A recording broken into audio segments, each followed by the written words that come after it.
The Racing Pod on Off the Ball with William Hill. 18 plus. See gamblingcare.ie. You're welcome to episode 106 of The Racing Pod and Off the Ball. John Duggan and Johnny Ward with you. Remember, we're here every Friday with analysis, race previews, tips, stories and interviews. A bit of crack as well. Reminder as well, folks, the full Off the Ball Racing Pod is now free wherever you get your podcasts. How are you, Johnny? I'm good, Judy. You want to get into the microphone there? We want to let people know that this happened last week in the Racing Pod. Have a listen. So I'm going to go with the 142 at Navan. Gringo Dobrel under Mike Kennelly, 20-1 William Hill in the 142. He's funny horse, this fella. His career hasn't maybe gone the way that the money paid for him would have hoped, connections would have hoped, but he's run the last year. I thought it was a lovely run. Basically, just to give a bit of lowdown as to why I like him. He was 5th of 19 over 2.5 at Navan last time behind Paddy's Milestone, who reopposes. Both of them are out of the handicap tomorrow because it's a race that's lopsided. But if Facile Mode is 4-1, like, I just could not trust that horse at all. Buddy won his top weight. He's rated 150, and the horses at the bottom are rated 114 Paddy's Milestones. It's a big. But Gringo Dobrel, he stayed on really nicely the last time. Mike Kennelly takes off 7, wasn't knocked about.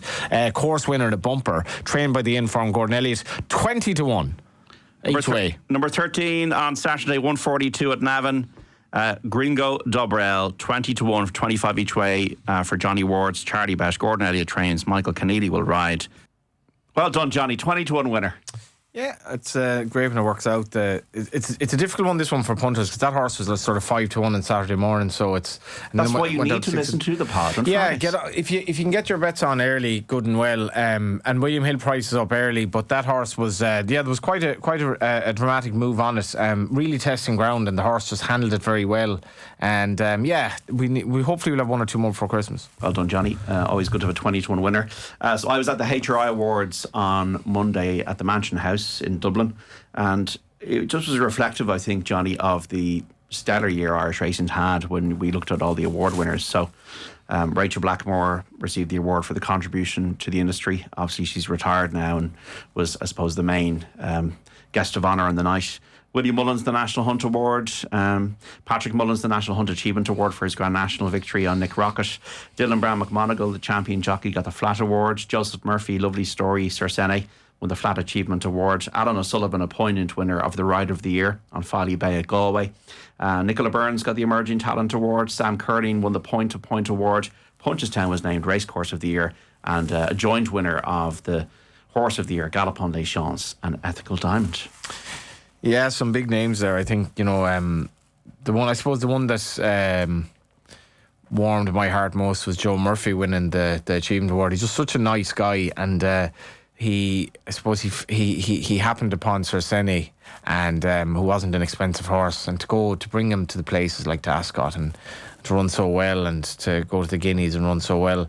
He's just such a nice guy, and I remember him saying to me that when his son Joe got involved, that it almost gave him a new lease of interest in the whole game, because I suppose you're living your youth again a bit through your son, and the whole game continues again, and the two of them are they're kind of a funny double act at the races, because it's kind of little and large, Big Joe and Little Joe, and they're just two really likeable characters.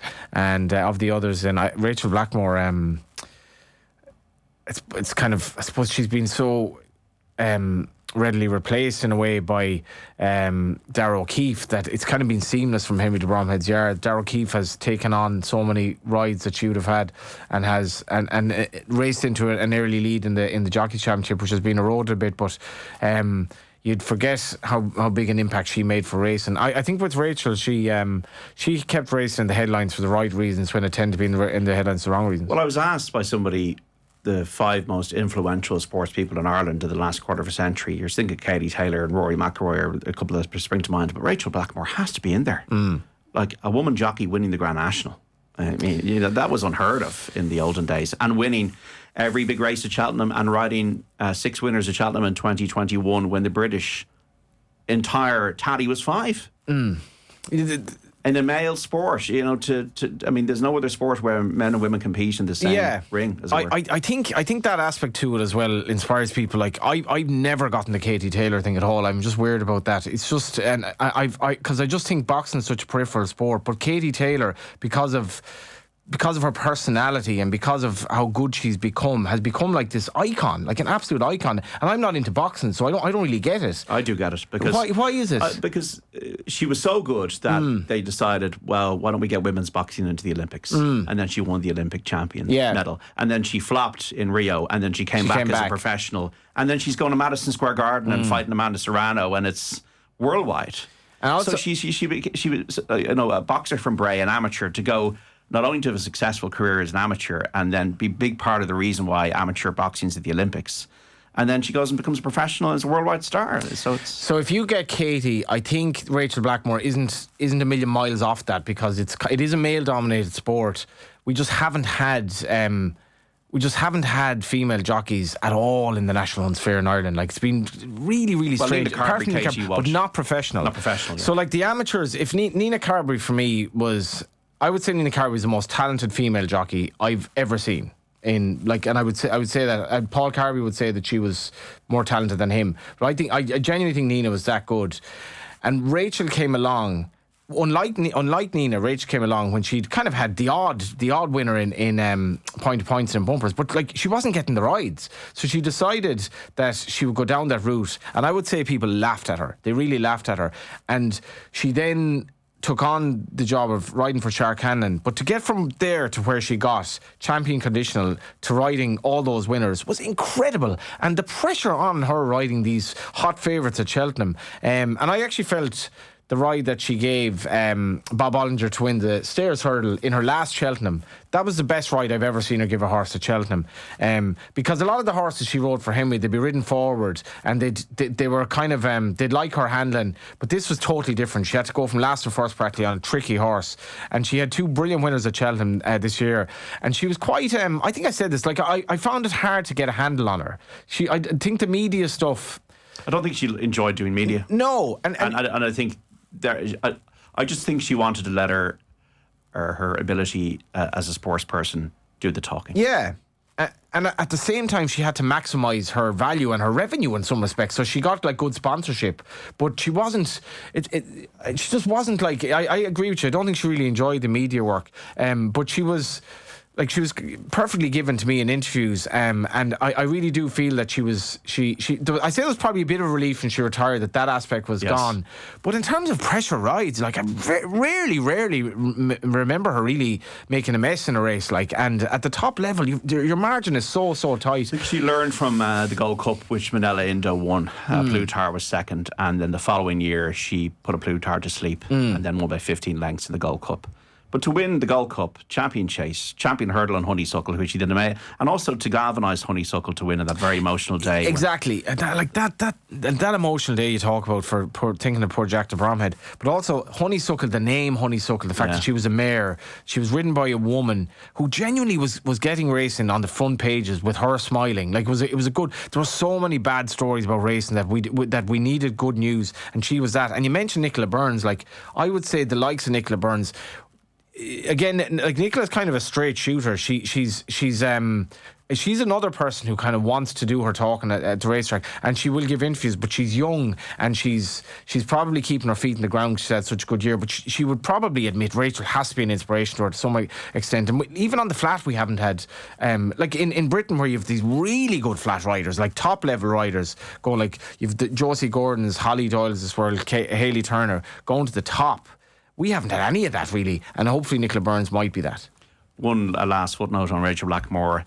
Always thought she was amazing with young kids at the racetrack. Unbelievable, JD. Signing autographs, taking selfies, always had time for them. Even, like, say, when you're under pressure, you've got to change, you've got to go out for a next race, you've got to talk to connections. It was fantastic with young people. I was thinking of that today, the life of a jockey. Like, if you can go back home and watch the video of, that ride that you gave the horse several times. But like, it's hard to go for a few pints for these riders. Like, they're literally working every day. And Rachael Blackmore, their life is tough. Like, riding out, going to a lot of sort of run-of-the-mill meetings, antiquated facilities at times, particularly for women. And every single day, every day I was racing, there was a clamour around her for a selfie or an autograph, and I never saw her not do it. And that can't be easy. Like, they say like some jockeys, like Ryan Moore probably doesn't do that too much. You wouldn't necessarily approach him to do it, but he's a good guy. Some jockeys probably are fed up with doing it. She never seemed to. She never seemed to stop doing it. And I thought she was brilliant for racing. Yes, well said. Let's look ahead to the weekend then, Johnny. So, Fairyhouse, we've got a soft to heavy ground for the card on Saturday. The 1202, the most expensive race in the card, the Join Racing TV Now rated novice chase. The Enabler, I was there at Leopardstown when he won last year, and he ran well behind Jasmine DeVoe. Maybe lost his way afterwards, but returned with a third in a hot race on his chasing debut. Is he the one to beat for you? Happily, prices are just in, JD, and he's come in as 5-4 favourite. He is the horse beat, but I do like 4-1 Barry Lyndon. Course and distance winner. I can tell there's something coming here. I know it's coming. Now, when he beat Millforce last time at Fairyhouse, Kamikaze Duplessis, who was the odds-on favourite, just like he didn't look like he wanted to know. And Millforce wasn't possibly like at his absolute best. What was interesting for me in that race was he was 4-1 into 5-2 on the show, so he was definitely fancied by someone, and his hurdles form is good. You could say he's weight to give away to the Enabler, but Patrick O'Brien takes 5 off, so he's actually getting weight off the Enabler. Paddy's had a great year, and the Enabler's short enough for me, even though he ran well behind Kitzbühel last time. You know what Barry Lyndon is? I actually don't, and I should. It's a film by Stanley Kubrick. Stanley Kubrick, there we go. It was released 50 years ago this year. Wow. It was filmed partly in Ireland. It's about in the 17th century an Irish rogue who becomes part of the aristocracy in England. The rise and fall of Barry Lyndon, and was filmed in Ireland, filmed around Carton House and Wicklow and everything. Oh my God! And it was filmed with NASA photography, so it looks like a painting. The picture, and I went and saw it again this year in the IFI 50-year anniversary of Barry Lyndon. And feels like the sort of thing you could have invited me to, actually. Ryan O'Neill and Leonard Roster's in it. A lot of the Stanley Kubrick staples are in it, and a fantastic film, and you should watch it around Christmas time. Wow. I know all the more about it now. Is this a reason to back it at 4-1? Are you going to set them up? I Barry Lyndon, I can't with my loyalty to the film, which won a few Oscars. I won an Oscar for cinematography, I think. What to have written down here: he jumps well, course and distance winner in his chase debut in October, puts him in the frame here. Was also a hurdle horse that popped up with victories, but also one who could disappoint. I backed Shamrock Rovers last night to win in Bridleblick because I couldn't see the draw being a factor. The bet did not come in, obviously, but I would do it again because of what was presented in front of me. This race is about the odds. And I'm saying that the Enabler is the most likely winner, but at 4-1, I can't have Therese. She's a mare who's a bit, as I said, not basically given away to Barry Lyndon. Brave Fortune, big ground issue for him. He's a very talented horse. But first start for Joseph O'Brien, ex-Pat Doyle. His form's on good ground. The ground's going to be very testing tomorrow. So Barry Lyndon has form on the ground, course and distance form, is race fit, and is actually getting weight off everything, apart from talking the park. So I in a 5-horse race, I like him at 4-1. Yeah. I think his odds are better than... We were both right with Found at 50 last week. Yeah, we did good with them tipping. God, yeah. And then as the ground went really testing, I went to Energamine myself, closer to the off, because I really want to take on Majborough, who was X-rated at his fences, JD. Very disappointing. We also have the William Hill Each Way Extra Challenge Series, a race there tomorrow at Fairyhouse. So just explain this, folks, if you don't know what it is. So we've been talking on the show about the William Hill Each Way Extra Challenge Series. 50 races covered over 28 meetings across 13 Irish tracks for the National Hunt season. Prize fund of €135,000. The series sees points allocated per qualifying race to trainers and jockeys from the 1st to 7th, with an overall table to decide the prize winners next April. Any trainers eligible to run horses in the races, but the trainer prize fund is limited to trainers with fewer than 50 winners in the last 2 seasons in either code. And the winning trainer will receive €50,000, prizes down to 10th. The top 3 riders and stable staff will receive 10,000, 5,000 and €1,000 respectively. Any rider who rides for a qualifying trainer will have bonus points allocated. It's been supported, the series, by the Irish Racehorse Trainers Association. Spoke to Peter Fahey at the awards. He was in favour of it. The Irish Jockeys Association, the Irish Stable Staff Association, and riding high in the ratings at the moment, Philip Rothwell well clear in the trainer standings. A bit closer now for the jockeys. Tiernan Power Roach out in front at the moment, but Daniel King not far behind him. Yeah, rides the horse I'm going to probably tip tomorrow. But it's been very warmly welcomed, the series, and the race has come up with such regularity as well that it keeps it interesting. So the 2:15 then in Fairyhouse, we have a William Hill each way extra challenge series handicap hurdle, 2.5 miles, 19 runners, and the one I spotted was Ted's Corner. The Mount of Daniel King. Ran well over 3 miles at Punchestown last time when the favourite, and maybe didn't get home, but is of interest to me here. Yeah, I've tipped him at Fairyhouse on the 21st of November. I tipped him 2 days ago at Punchestown when I sort of envisaged he'd improve for the trip, but it got so testing at Punchestown. Like, he was literally beaten exactly 12.5 lengths again, the same as at Fairyhouse. But he travelled well into the straight in both races and didn't really find anything. But I wouldn't be surprised this horse a non-runner now. That's fine, you get your money back 2 days later, because he would have been declared on Thursday morning. Okay. But I could see him turning up, and I definitely would give him one more chance. Definitely give him one more chance. And I know Daniel King, Tony Martin, a big fan of him. Cowper Hall was second on his penultimate start at Navan over 2 miles. Gavin Cromwell trains. This extra distance might suit. Yeah, he's I'm still not entirely positive about the stable form of Gavin's. I fancied one of his yesterday, 2 days ago, that was pulled up. And maybe there's still a slight question mark. Certainly the stats haven't been that great, but this horse has been holding his form well and handles the ground as well. So what are you looking at then? Ted's Corner. I definitely back him each way if he runs. Okay, just looking through the other ones here. Gino Bella is a very interesting runner as well as being backed. Yeah. Hello, John Joe was second in 2 points earlier this year. It might be under the radar because he's only done his racing over 2 miles. We also have another one, Destival, won in October in Thurles, then shaped well over just shorter than this distance at Clonmel earlier this month, giving her an each way chance here. But these are, these are not... It's a divided 0 to 100, so it's a weak race. These are not Gold Cup horses. No, so, not yet anyway. So you have to just keep an eye on it. Then we're looking at Cheltenham on Saturday. Good to soft in places, but we'll see how much rain does fall between now and the off time. We're recording this on Friday. I even love the name of this, Support the Hunt Family Fund December Gold Cup at 150. I mean, John Hunt, I presume that's what it's for. Yeah. He's been through a horrific time. Yeah, he gave an interview on Racing TV during the week. I think you'll find it on the social channels. He's the most inspiring character, and a race that's up for the name as well in terms of the quality of it. And Joseph Ryan is a really intriguing runner in the shape of Kimrock. 5 years of age, too young? No, I wouldn't say that. There are two ways of looking at that. You can say he's too young. You can say 5 going on 6 as a chaser. He's plenty of upside. He made his Irish debut in Cheltenham 27 days ago. He was ridden by Richie Deegan, so it's nice Richie getting these rides for Joseph, who has Bustleton gone over as well. But I watched that race back again today. He was quite solid in the market. Made a couple of mistakes, but all told, this guy can jump. Like he travelled well in the race. There was a lot to take from it. I quite like him at the price. William Hill is 6-1 top price. I quite like him each way. He's definitely a horse that should be winning races, and I think it's important to come back to Cheltenham that he got that bit of experience. I think there's holes in this race. So there are a lot of horses here I don't like. I mean, Jaguar obviously sets the standard in ways as the favourite, of course, and distance winner. Won at the festival, won the plate in March, up £9 for that. But being fresh as the unknown. He did win on his seasonal debut last year, Jaguar. Yeah, he was very good when beating the company sergeant. One or both of us tipped that horse in the day. I remember the company sergeant. Me, had an awful run. But I mean, in these colours, like, is that the plan again to Cheltenham Festival? You just don't know. Like, this horse, and he's absolutely entitled to on his first start back to need the run. I actually fancy the outsider of the whole thing.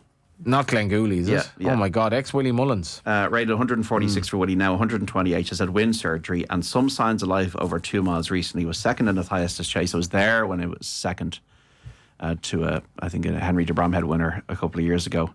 I just think if there's any sparkle in that horse at 33-1 carrying bottom weight in this, I didn't think he would be discounted. Last time this horse won a race, it was at the expense of Tell Me Something Girl. There we go, a horse that Rachael Blackmore knew very well and was second to Ain't That a Shame. Good shout. Ain't That a Shame, That was only last year. Look, Martater is now back in a winning mark. Grand Versatile, I don't know if that's the way to pronounce the horse. The trip is fine. Knows how to win after reading off 5 victories in a row in 2024. Each way claims. I mean, you always got to look at Venetia in these races, I feel. Charlie Deutsch. They won it with Jemmy Rond, I think, last year. I think I put up that, or maybe the year before. Il Ridotto as well, if you could give him some sort of... He's just had so many chances at this stage. Well held behind Panic Attack 28 days ago. Kind of slightly slipping down the weight, but you usually wouldn't be this sort of price. Solid each way options, probably Colonel Harry, a decent novice. After a few issues, won the Grand Sefton at Aintree on his reappearance. The rain won't hinder him. Yeah, and but you like Kimrock? Yeah, I just I mean, it's a hard race to price up relative to, I suppose, what he would need to achieve here. And this is a better race than the Novice Chase he ran in the last day, but he did so much right in the race, and he's a horse that you'll enjoy. If you back him, you'll enjoy watching him go the way he jumps. Now, I'm not named. This horse is not named after me, but it's the favourite for the Albert Bartlett hurdle at the Grade 2 at Cheltenham on Saturday, 3 o'clock. Conman John. Yeah, it's actually like, how do you call a horse Conman John? I mean, who's it named after? And does he want you to tell people you named him Conman John? They should have called it Scatman John. Scatman John, yeah. That brings me back to, God, I was in 1995. National School, I think. Even earlier than that. 1995. Conman John, yeah. Fair for the Albert Bartlett. By the way, we have... If he's fair for the Albert Bartlett, I think the 3 novice hurdle races have British trained favourites at the moment, which is astounding. Is that Paul Nicholls' horse you're talking about? Paul Nicholls, 2 Walk in the Parks, whose name escapes me. God, the Turner's horse looks exciting, but he hasn't come off the bridle yet. But Conman John, I'd imagine there probably will be something better than this down the line in the Turners. But it's just a reflection of the fact that... Well, we haven't seen Willie's yet. And they don't know where the filly's No going Drama to go. This End, I think, is the Nicholls horse. No Drama This End. It was well named, actually. But the filly who won the Cheltenham bumper last year, Bambino Fever... She's that stupid Mare's Novice Hurdle as an option, so like maybe she won't run any of these races. And I say that I'm not against Mare's race, I'm just against them at Cheltenham. But this will be interesting because Ollie Murphy's an intriguing runner. They call me Hugo. It's probably like, if you're Hugo, you're not too unhappy with that. You know, they call me Hugo. They're not calling me Conman John. But won easily at Foss an X-Point pointer.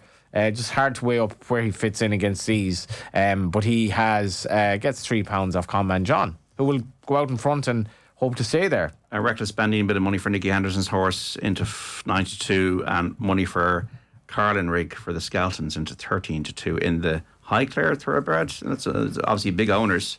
Yeah, and Reckless Spending's an intriguing runner. He really does appeal like he'd step up in. He'd appreciate step up in trip. He only ran a 4-horse race the last day. That was a maiden hurdle, but he was second in a point-to-point back in October of last year. And there were 3 finishes that day, but I would say that was a good 4-year-old maiden. I think Common John will probably drift a bit more, and that could make him backable. I mean, if Lucinda Russell's talking about him, could be the next horse in your... I mean, obviously... It's a funny one, JD, though. If you were the John... 3 miles. If either of us was the horse or the person who owned Conman John, which would be, we'd get a lot of chat about at the races, I don't know if I'd run him there by Bartlett. I'd probably be like, well... If this horse is a chaser, like, why don't we just not bottom him out over hurdle? The Albert Bartlett is a tough race. The toughest, I feel. Yeah, and that and the bumper. I actually think it's a race, the Albert Bartlett. They could easily just get rid of that. I love it. You love the Albert. I've actually good record in it, but I don't think it in terms of for the horses long term. I've backed like Very Wood, Vanillier. I have 3 or 4 long price winners the Albert Bartlett, but it's not a race. It's a race I don't think would be missed. And I think as connections of the horse, you have to be cognizant of the fact that you want a horse that will not be bottomed out. I'm just looking through it here. Like Bob's Worth won it, went on to win a Gold Cup. Yeah, but Penn Hill would win a Stayers Hurdle out of winning it. Minella Indo won a Gold Cup. Yeah, Minella Indo. He was, and they were big prices winner. Actually. Yeah. Penn Hill, I tipped Penn Hill actually. He was like 16s on the day because Death Duty I think was all the rage. Jasmine DeVoe won it last season. Yeah, Jasmine DeVoe was kind of a revelation. Got he's jumping together, but I think it's a. I mean, I'd like Cheltenham to go back to 3 days. I'd get rid of the 3 mares races and the one or two other races. But the Albert Bartlett is one I think that they could. Because do you know that it's lovely now when you've the likes of Kopek de Boers, Lulamba, and and Romeo Coolio, you know they're going to the Arkle. It's all but certain, unless Romeo Coolio really wants to step up and trip. So it's great not having those intermediate races. And you give Mars the allowance in the bigger races. Yeah, exactly. We've done one where around today she wouldn't. This is it. She wouldn't even run in those races. Possibly not. Navan. Maybe she would have. Yeah. Navan she would have. Navan on Sunday, soft to heavy. I was just interested in the bumper because now we're still. Let's get the declarations in for this before.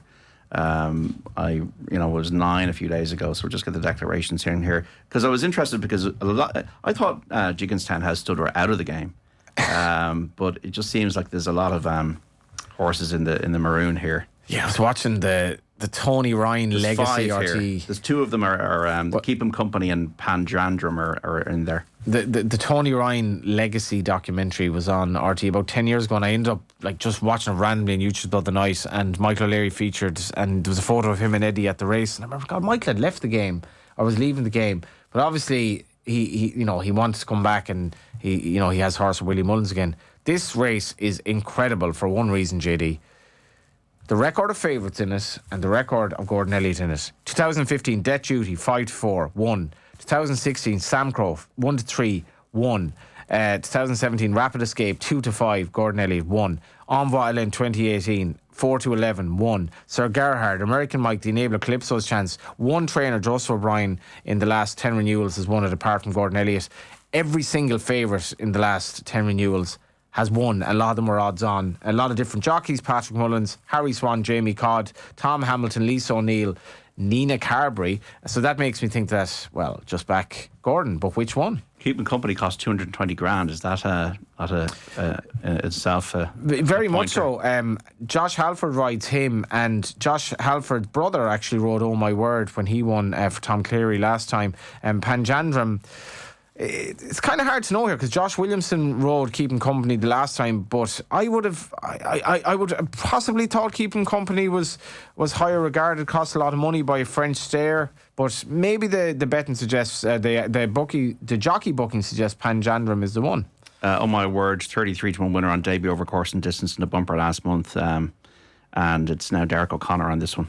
Yeah, it's great to see Tom Cleary having one of the gents of the game having a good horse like that, and I'd say Rory, his son, is helping him out lots as well as he gets older, and they've had some nice horses this year, but this horse to win at 33's 10, and to win an Irish bumper is desperately hard. And that occasion, Gigginstown had a horse, Lemmy Caution, who was a bit disappointing. I'd imagine this was an awful lot harder race, but the fact that Derek O'Connor is booked is very, very encouraging, and it'll interesting to see who gets on.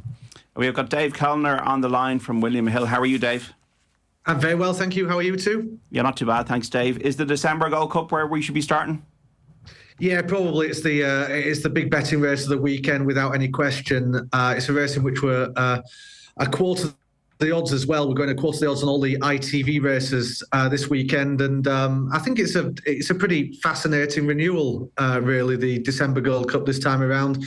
And I suppose it revolves around Jaguar, who was so progressive last season, is at the top of the betting at 7-2 with William Hill. Vincenzo is in the market at 9-2. Holy Smoke is 5-1. Kim Rock is 6-1. Colonel Harry is in the betting at 8-1. Imperial Saint is 10-1, 12-1, and bigger the rest. We will have an epic boost live on this race from 9 o'clock on Saturday morning as well. So make sure you get online at williamhill.com or the app to check out that epic boost, which will be live from 9. And I think that Jaguar looks the one to beat. There's a couple that caught my eye. I don't know what you two think, but I thought Colonel Harry was very interesting at 8-1 on the back of his win in the William Hill Grand Sefton last time out. I think this is a horse that bounced back to form, dropped in class last time, still well treated on some of his form from 2024. I think he'll run a nice race again.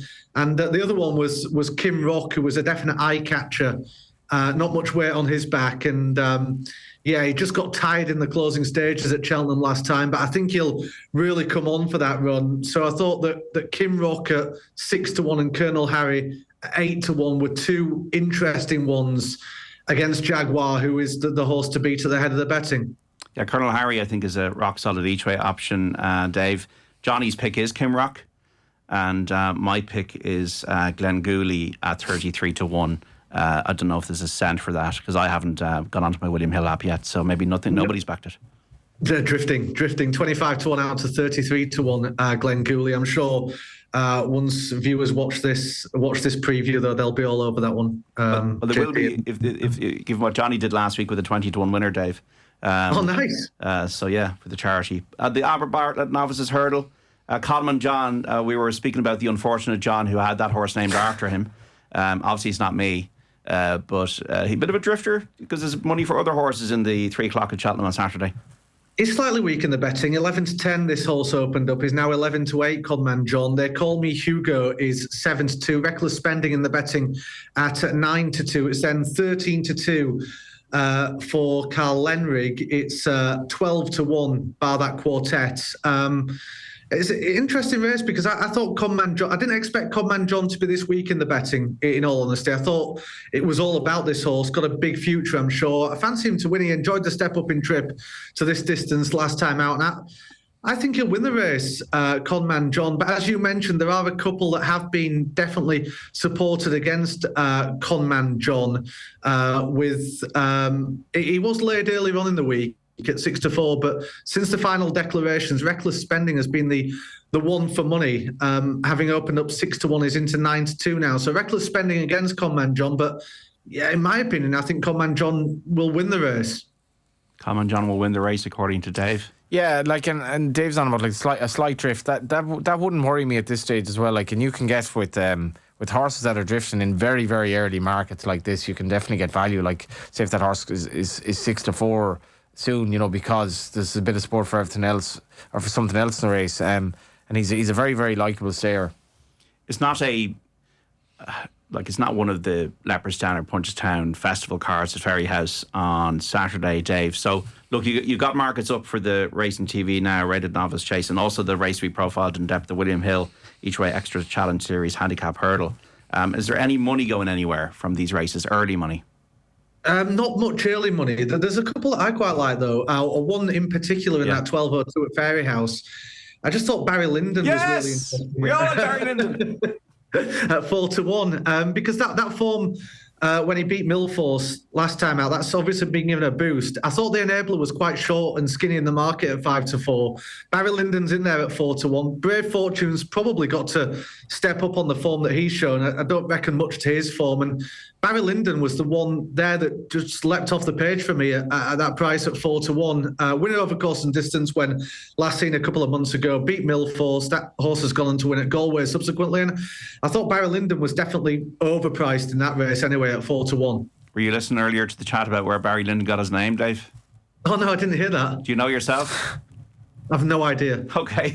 We won't tell it for another time. It's a triple penalty. The three of us like the horse. There we go. It was a film from 1975. Stanley Kubrick. That's my nerd coming out of me there, Dave. So you can check it out. Nice. After the pod. What about the each way handicap hurdle?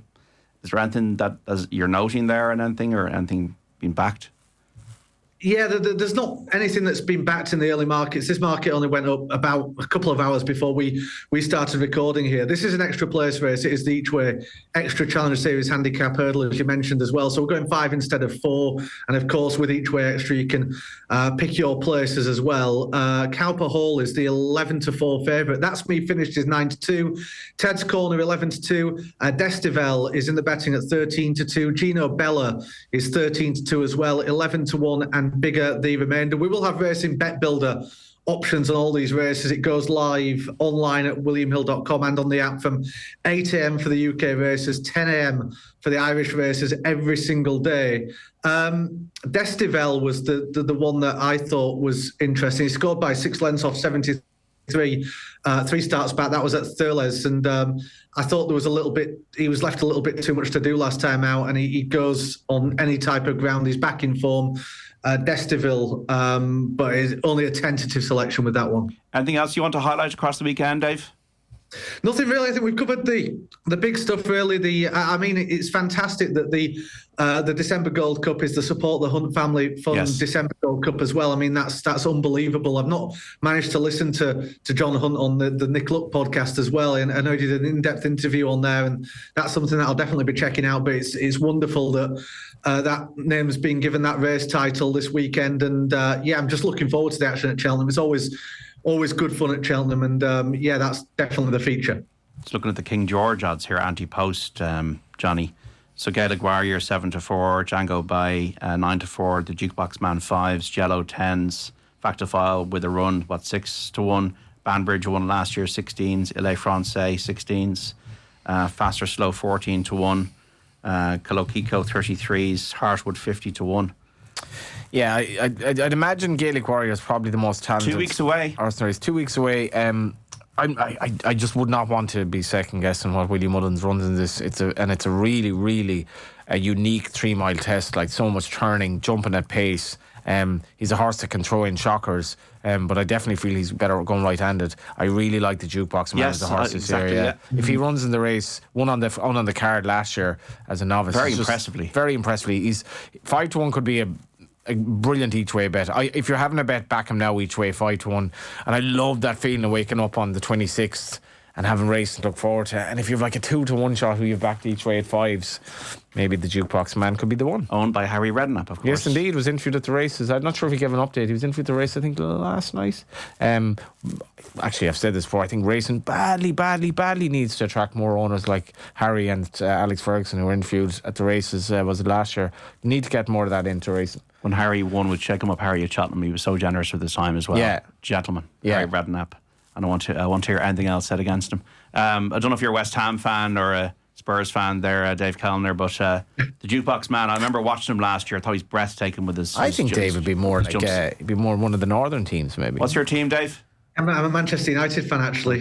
Jesus, born in Leeds as well. I've no shame at all. My dad's actually a West Ham fan because he was did a lot of work down in London when he was younger, and he follows the Hammers. So yeah, he's a big Harry Redknapp fan.